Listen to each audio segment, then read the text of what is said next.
Magandang gabi. Welcome sa Pampatulog Stories.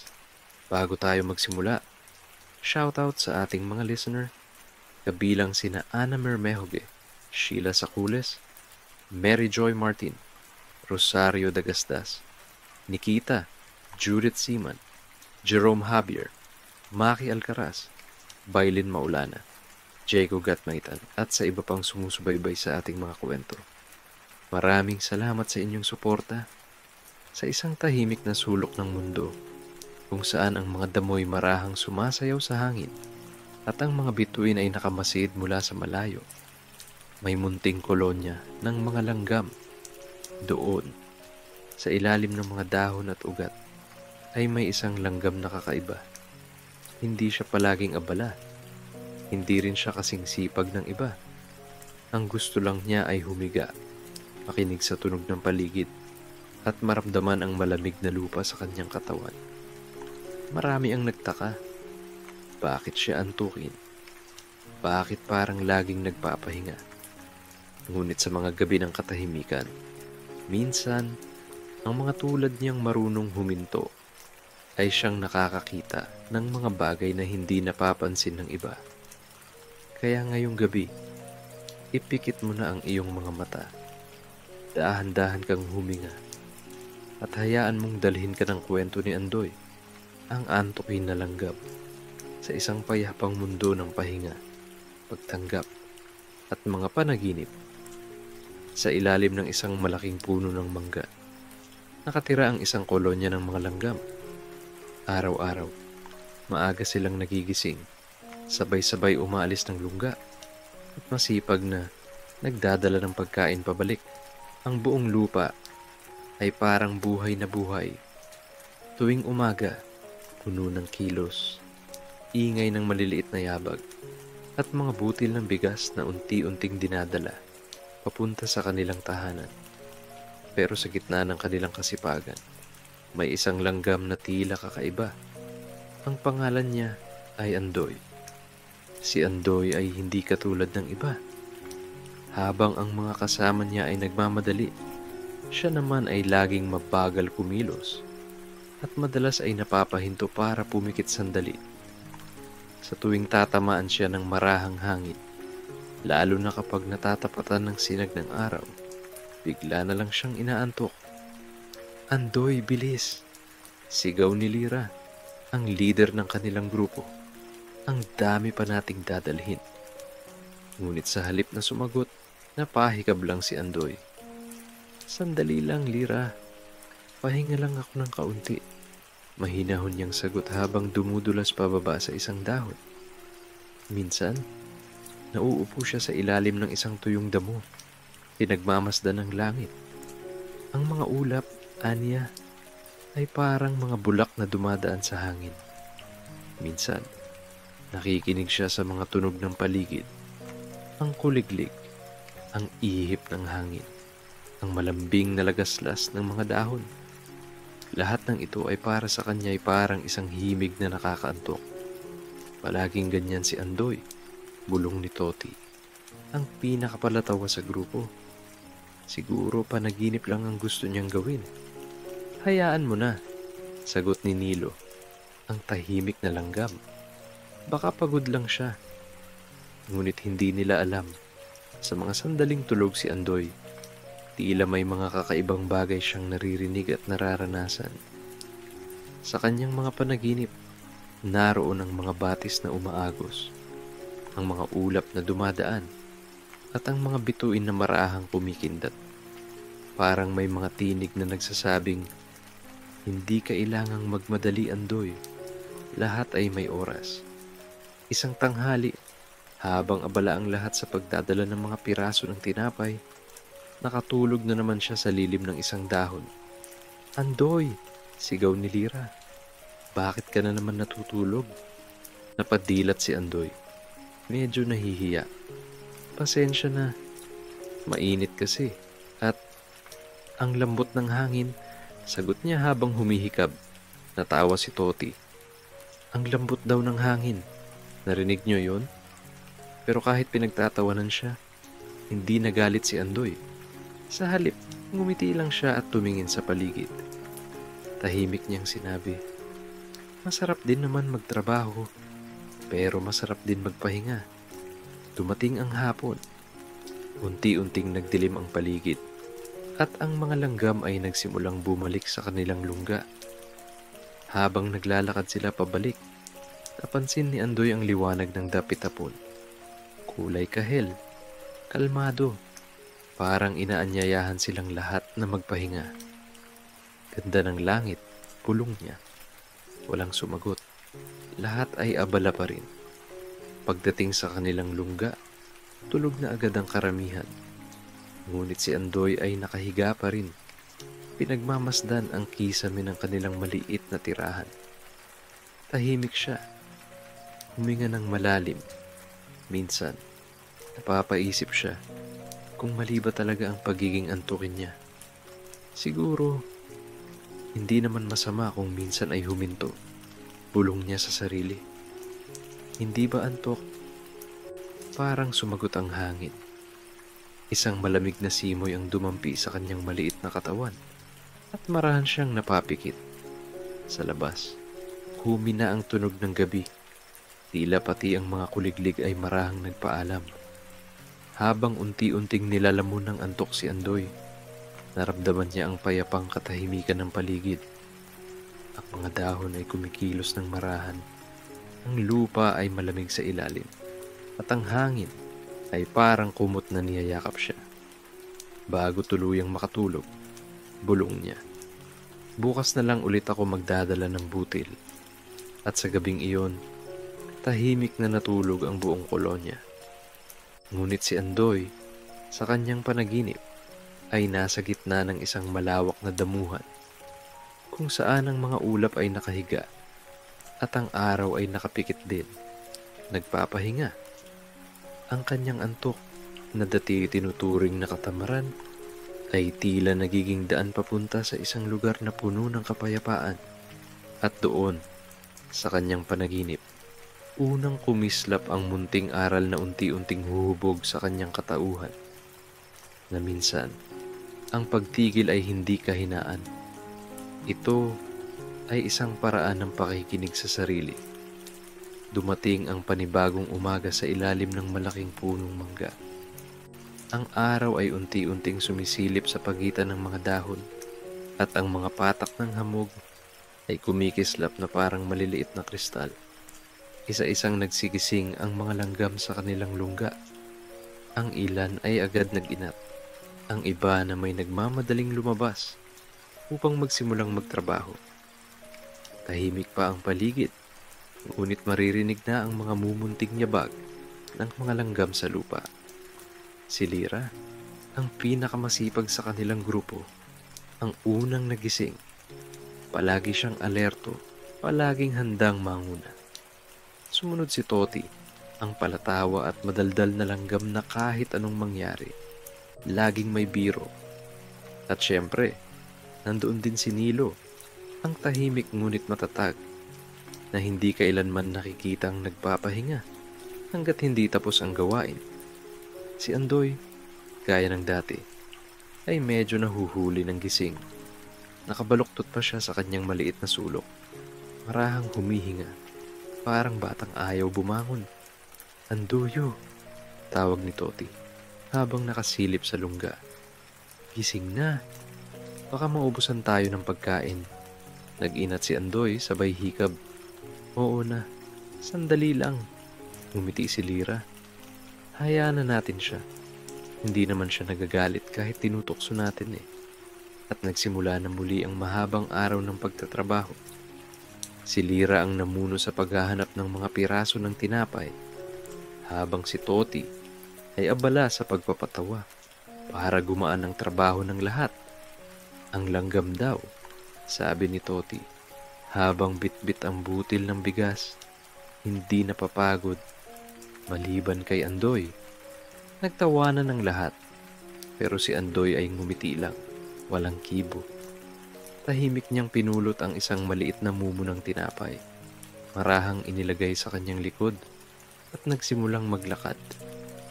Habang naglalakad sila sa pagitan ng mga damo, Maririnig ang pag-aspas ng hangin at ang paglagitik ng mga tuyong dahon. Ang araw ay mainit, ngunit may mga sandaling dumaraan ng ulap at nagbibigay lamig.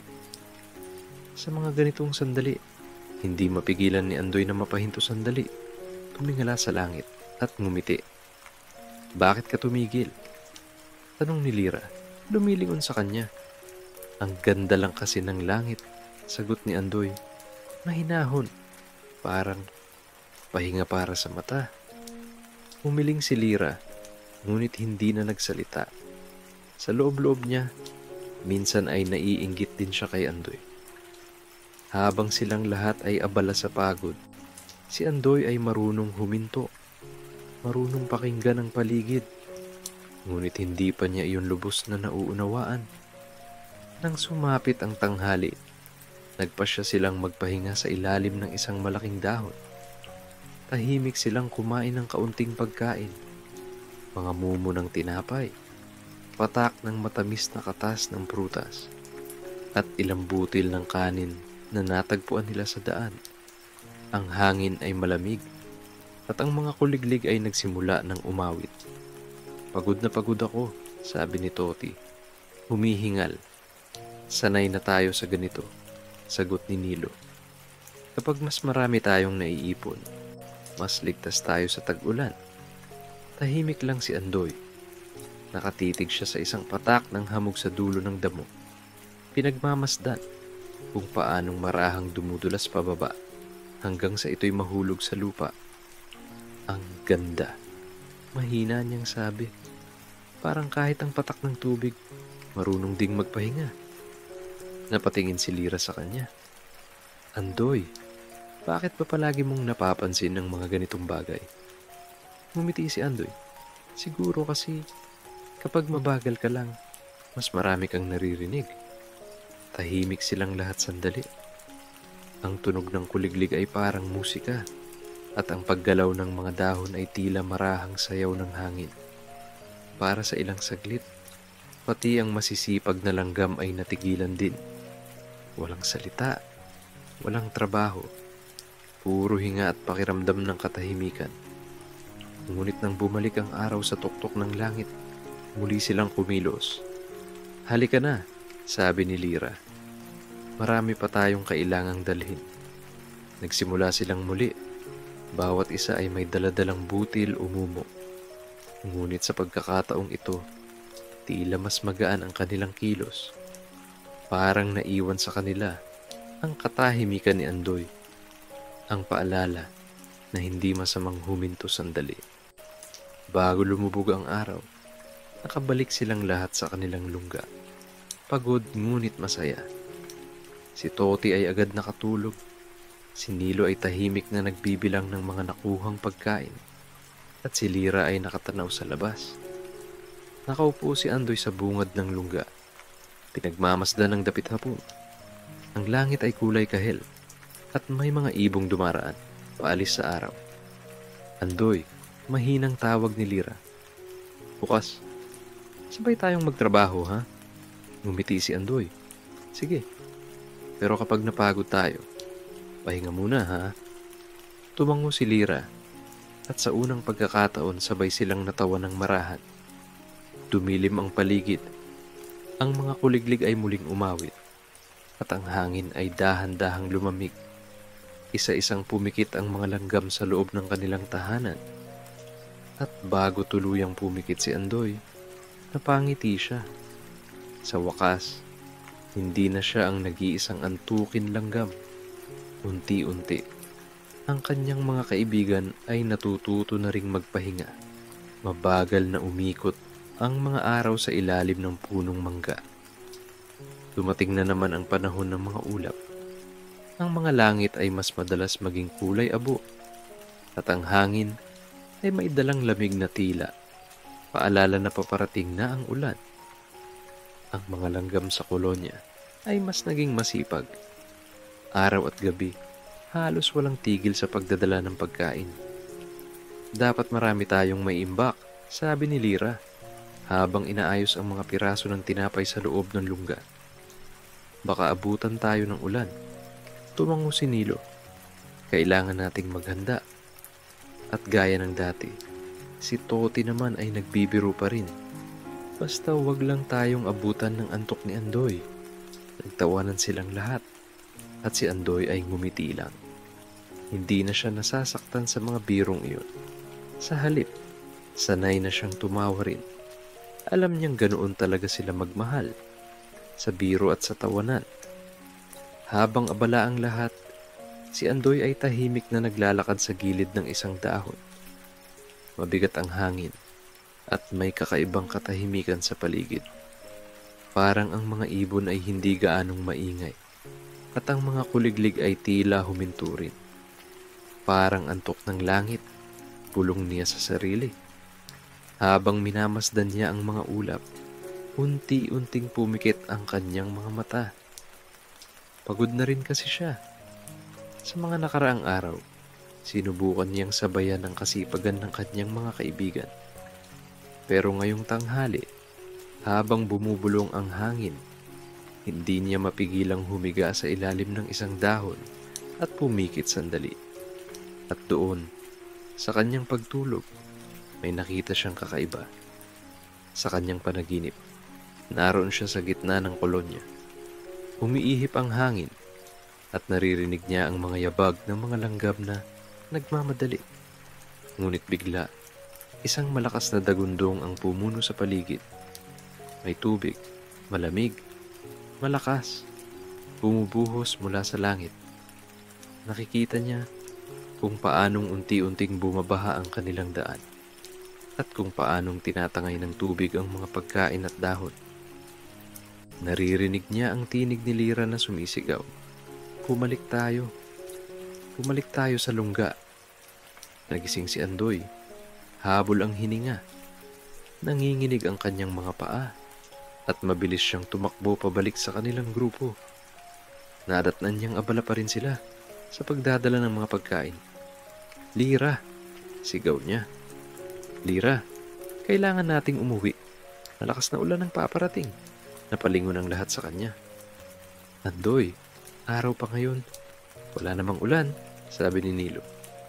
Nanaginip ako, sagot ni Andoy. Halos hindi makapagsalita sa kaba. Baka hindi lang basta panaginip. Baka babala. Tahimik silang lahat. Toti ay natawa pa ng mahina. Panaginip? Andoy, baka gutom lang iyan.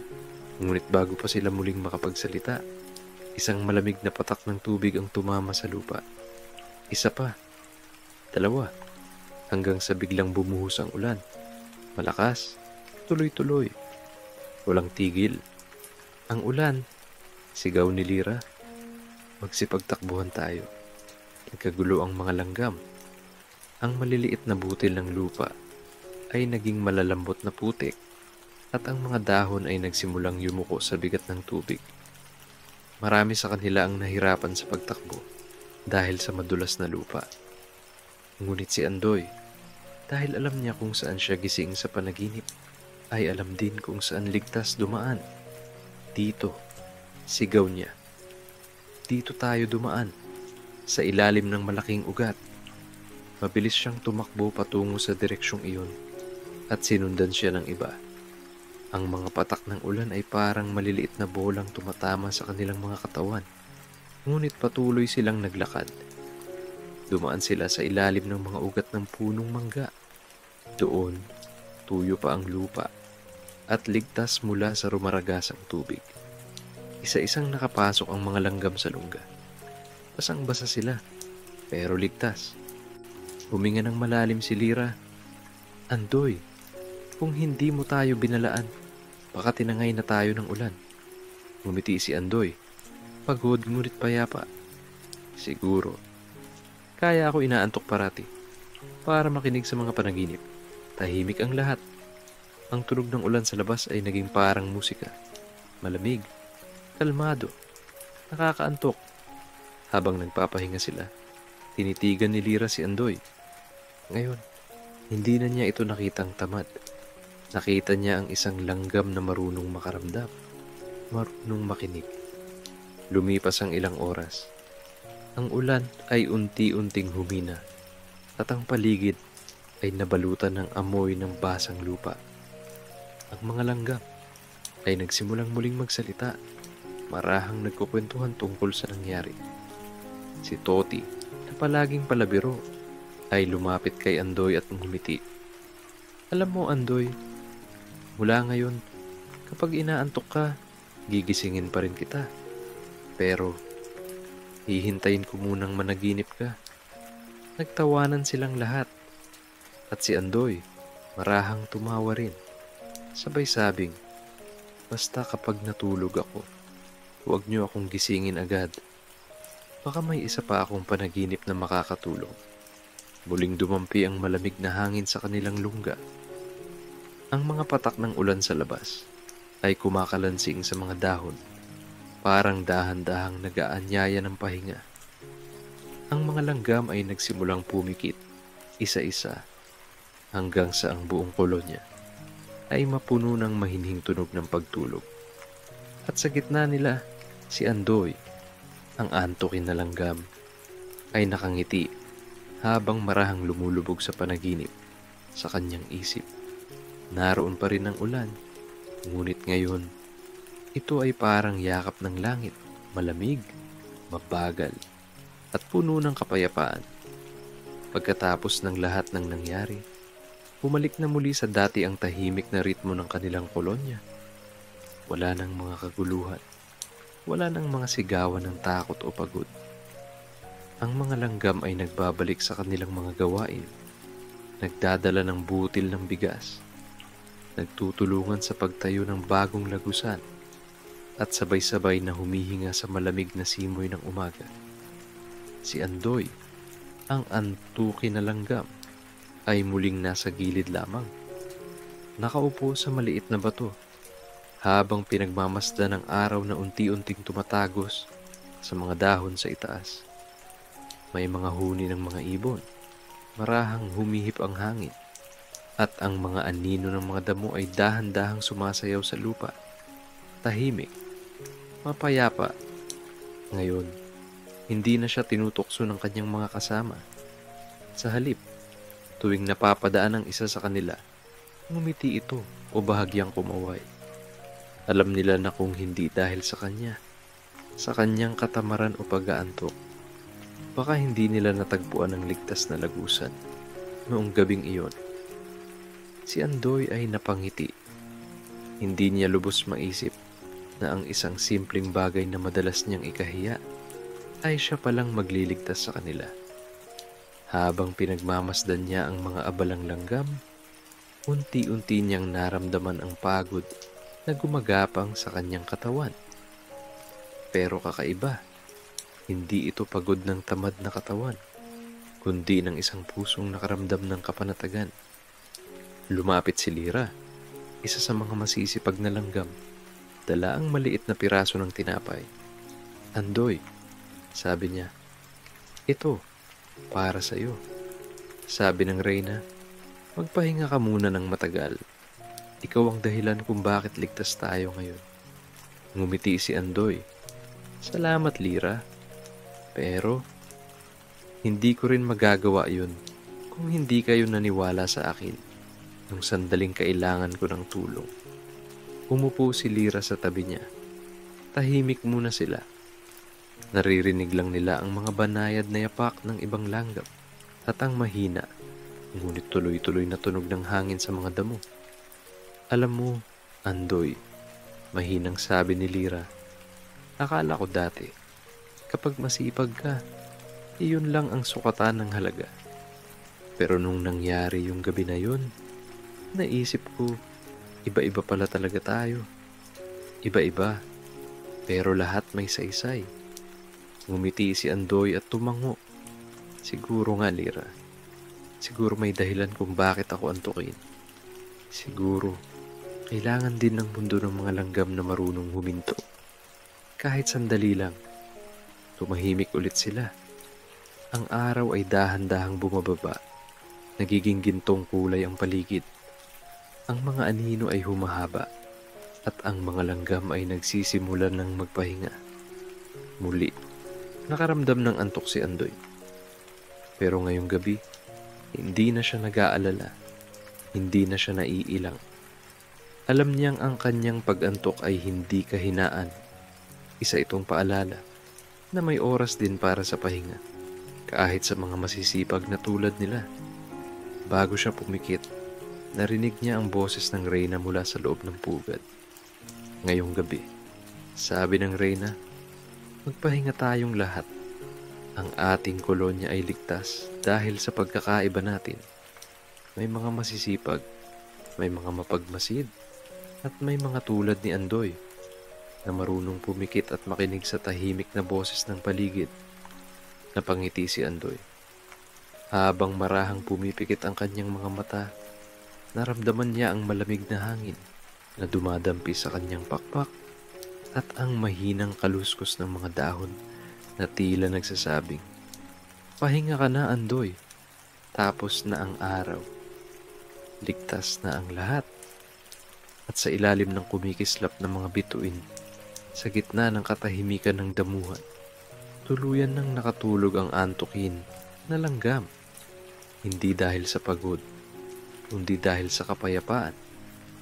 Sa kanyang panaginip, nakita niyang muli ang mga kaibigan niyang masisipag, nagtatawanan, nag-aabot ng pagkain, at sabay-sabay na naglalakad pabalik sa pugad. Walang naiwan, walang nakalimutan. Ang kolonya ay buo, at si Andoy, ang dating antukin na langgam, ay tuluyang natanggap hindi lamang ng iba, kundi ng sarili niya. At sa tahimik na gabing iyon, tila pati ang mga bituin ay natutulog na rin, kasabay ng mga langgam na payapa ang nagpapahinga sa ilalim ng lupa. Tahimik na muli ang gabi.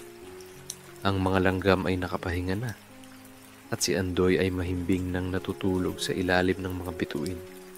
Sa katahimikan ng gabi, maririnig mo ang mahina niyang paghinga, kalmado, at buo. Parang sinasabi sa atin na hindi kailangang magmadali sa bawat araw. Tulad ni Andoy, may oras din para huminto. May panahon para magpahinga, makinig, at tanggapin ang ating sarili. Kahit hindi tayo kasing bilis o kasing sipag ng iba.